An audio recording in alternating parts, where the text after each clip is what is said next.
Hey pinball flipper technologists, I wanted to do another video, an update on what I've got so far. I've done some updates to my circuit board, which I'll come to in a minute, but let's just jump right to the action and watch this cool new flipper mechanism I've got here. And now you can actually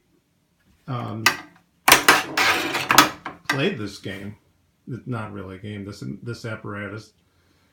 This has really two purposes. One to make it more appealing, but also for demos and stuff. But the other is because I wanted to compare the speed of flipping a ball without flipping a ball. So if I start here with no flipper, unladen flipper, we'll see that we're somewhere around 6 miles an hour or 26 milliseconds, 27 milliseconds. Pretty expensive. Now let's put a regular pinball on here. So we do 2 here. And we see the speed has dropped consistently almost in half. All right, for fun, how about a mouse ball? Do you think the flipometer is sensitive enough to measure the mouse ball? Let's see. 1, 2. And yep, it's somewhere between an unladen flipper and a pinball size flipper. How about this little guy?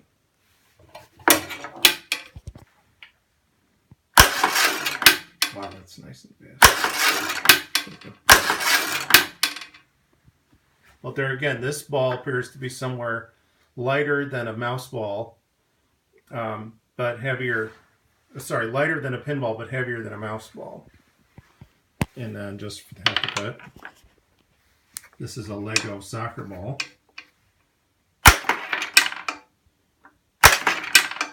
So this one has almost no mass, and yet we can still tell that this, we're clocking at 6.1 miles an hour for this sucker. And if I take the ball out, you'll just have to trust me I'm doing that. It's a little bit quicker. Well, maybe it's not that big a difference. Still, it's measured. It seems to be something there. So even with this little teeny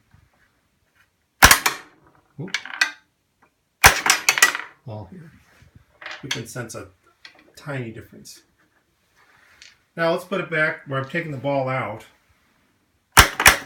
And just for the heck of it, I put this switch here. And when I flip this switch, it turns off the capacitor. Or disconnects the capacitor from the power supply. It's a little home rolled, if you saw my other videos, transformer. And if I turn this off, we'll see that we, now forget that's an outlier, I'll explain that in a second. We do lose some power. I can't really feel the difference, but it's there nonetheless. If I flip the switch back to 6.5, 6.3. Not a huge delta. It's the difference between full wave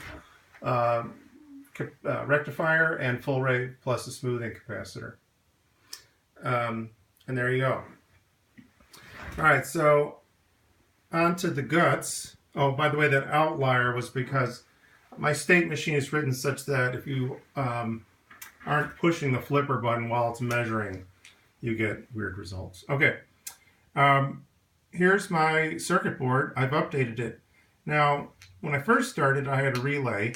Then I tried using various transistor drives, including MOSFET schemes.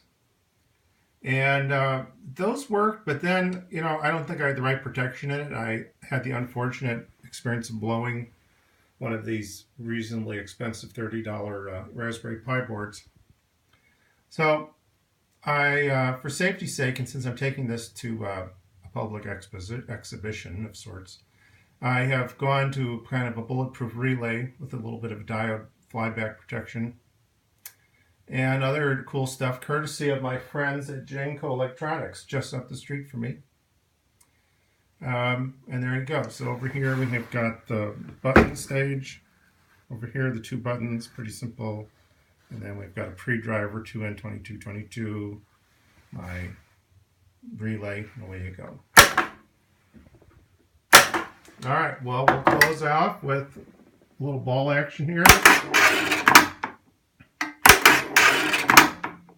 And I'll just wrap up by saying at 6.5 miles an hour, or 26.3 milliseconds, it's about 4 revolutions per second.